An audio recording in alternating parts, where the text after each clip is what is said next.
জানা যায় সোনামুড়া থানার বড়দোয়াল গ্রাম পঞ্চায়েতের ২ নম্বর ওয়ার্ডের ভাগাইয়া টিলার বাসিন্দা আব্দুল জালিলের ছেলে ২১ বছরের শাকিল মিয়া নিজ ঘরে ফাঁসিতে আত্মহত্যা করেন। তবে কি কারণে শাকিল আত্মহত্যার পথ বেছে নিল সে বিষয়ে তাদের কোনো ধারণা নেই বলেই জানান মৃতের পিতা।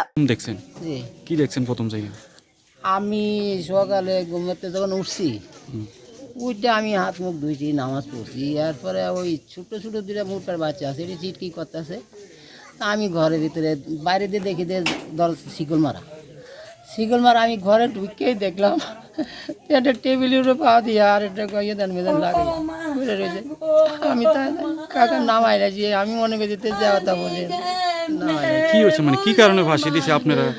আমি এই ব্যাপারে কিছুই কইতাম পারতাম না রে বাবা, আমি কিছুই কইতাম পারতাম, আমি জানিও না, আমার শোনাইছো না কোনো কিছু।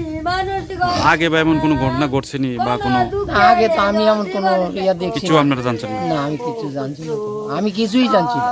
আপনার ছেলে? হ্যাঁ, আমার ছেলে, আমি কিছুই জানছি না, আমি কিছুই জানছি না। ওই কালকে আমার তবে পুরো এলাকায় কান পাতলে শোনা যাচ্ছে প্রণয় ঘটিত কোনো বিষয় দিয়ে শাকিলের এই পদক্ষেপ। ঘটনার খবর পেয়ে ঘটনাস্থলে পৌঁছয় সোনামুড়া থানার পুলিশ। মৃতদেহ ময়নাতদন্তের জন্য হাসপাতালে পাঠানো হয়। তদন্তের রিপোর্ট আসার পর আসল সত্য জানা যাবে বলেই জানিয়েছে police. Bureau report, news now.